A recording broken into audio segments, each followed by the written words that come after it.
more fun is it to come to the ballpark, and just how much more confidence maybe does a team play with when they get off to a start like you have through this first month? Yeah, I think it's important, and it is a lot of fun. You know, coming to the ballpark, you know, expecting to win is a lot more fun than the other side of it. You know, we show up, we're having a good time. We're meshing really well.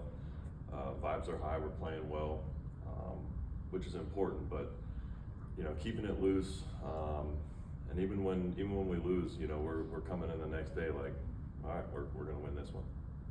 Can you walk us through that? It was a third inning, right? The bases got loaded. You got a strikeout to end it. Just what that inning in a whole. Yeah, I got a little off the rails there. I felt like I was getting kind of out of my mechanics a little bit. Kind of overcooked the slider and hit a guy with it, and then all the other ones were just kind of falling off to the left. It wasn't really until I threw like a four-seam fastball extension side where it kind of locked back in. Unfortunately, that was 3-0 with the bases loaded. You know, it'd been nice to figure that out a little bit quicker, but got into the dugout after that inning and was just talking with Baldy and Heth, and they were just kind of, you know, pointing some things out, getting me back on track. And you know, after that, it was it felt a little bit more in line. And that line drive woke you up in the second inning too. Almost hit yeah, I don't know how hard it was, but it felt like it was 150 miles an hour back at me. So I had to check myself after that one. Well, when you face a line drive like that coming at your head, like when you come back to the mound to go for the next pitch, how do you kind of get yourself back into locking in and kind of focusing on getting the next batter? Just looking, you know, staring at my catcher and getting, you know, back focused. You know, I've hit myself in the head probably harder than that before, so you know, if that would have got me, it probably wouldn't have been too much worse. But yeah, I mean, in those situations, it was kind of, you know, the freak play, and then it was kind of funny, and then, you know, you got to lock back in a little bit. So you know, I usually don't have a problem with that. Sometimes it's tricky to face the same lineup, like probably back-to-back starts or whatever. Not a problem today.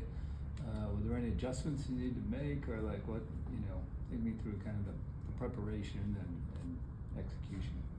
Well, I had a few days off. You know, I was supposed to throw, I think, against the Nationals in the last game there, but got pushed back and then got pushed back again. So I had some days to really kind of dial some things in. I played long toss a couple times. I got off the mound twice, you know, in between starts.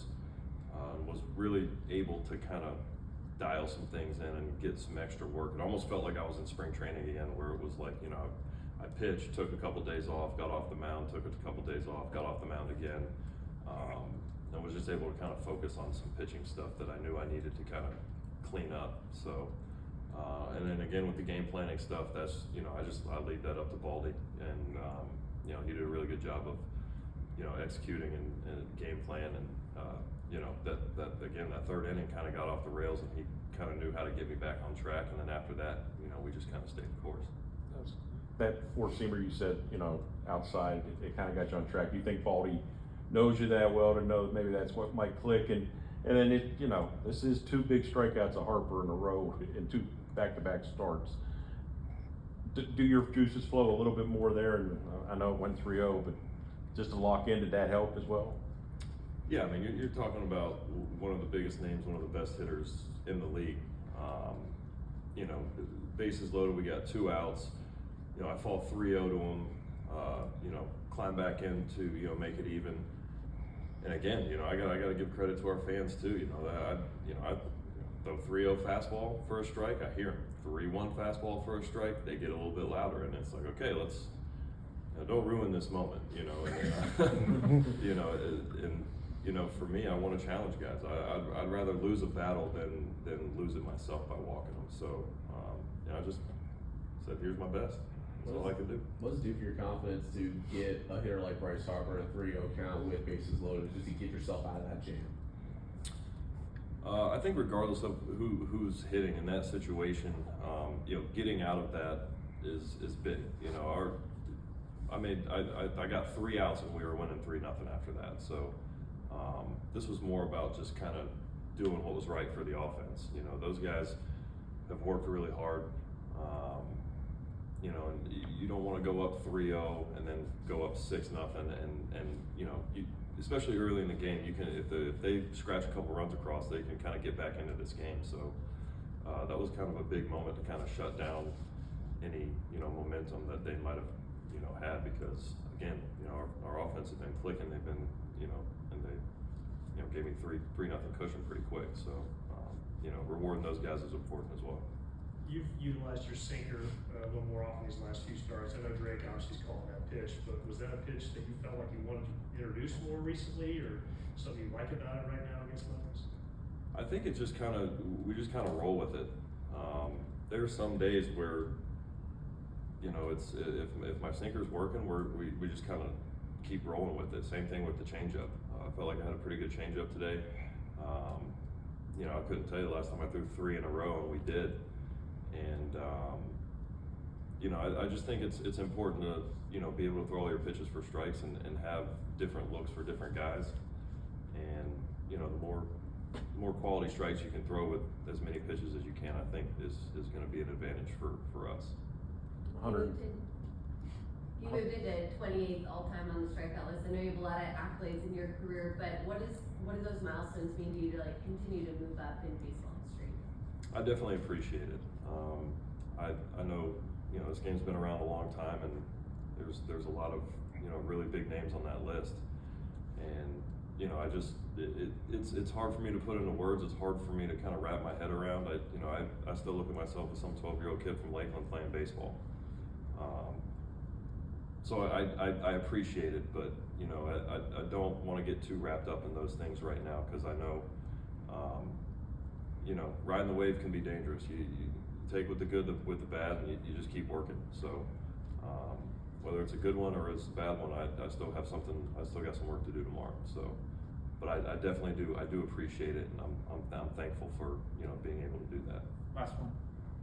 I was going to just basically ask about 150 wins and that. I think it's basically similar. Just knowing your journey, how proud are you to know that you're getting there? But you kind of answered it there. Yeah, no. I would say it's basically the same thing.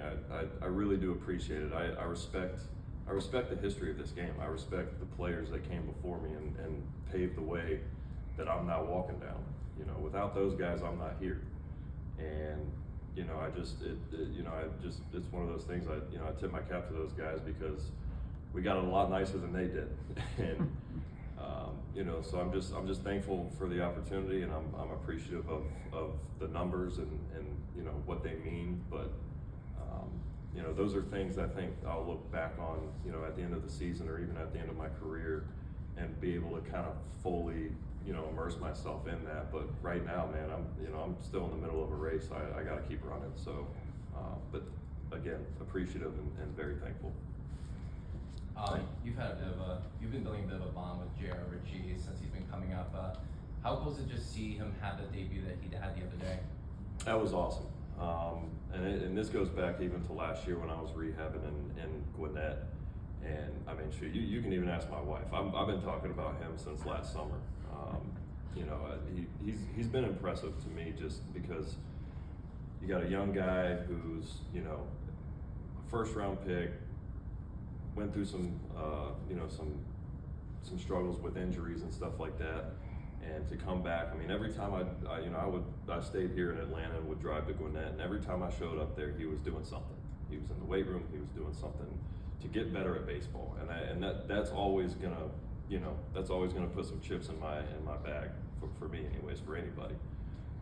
And just the way he competes, the way he showed up to spring training, the way he carries himself, and even into his first start. You know, you throw your first major league pitch and you're supposed to be excited about it, and it gets launched into the seats. You know, to overcome that is big for anybody. You know, I had a start in Anaheim where I did the exact same thing, and it came completely off the rails. So for him to kind of, you know, buckle down and get his feet underneath him and you know, stay poised and just keep competing was impressive. Getting through 7 in your debut, I don't know if I've ever seen that. So, you know, hopefully there's more where that came from. Thanks, Chris. Thank you. Appreciate it, guys. Thank you.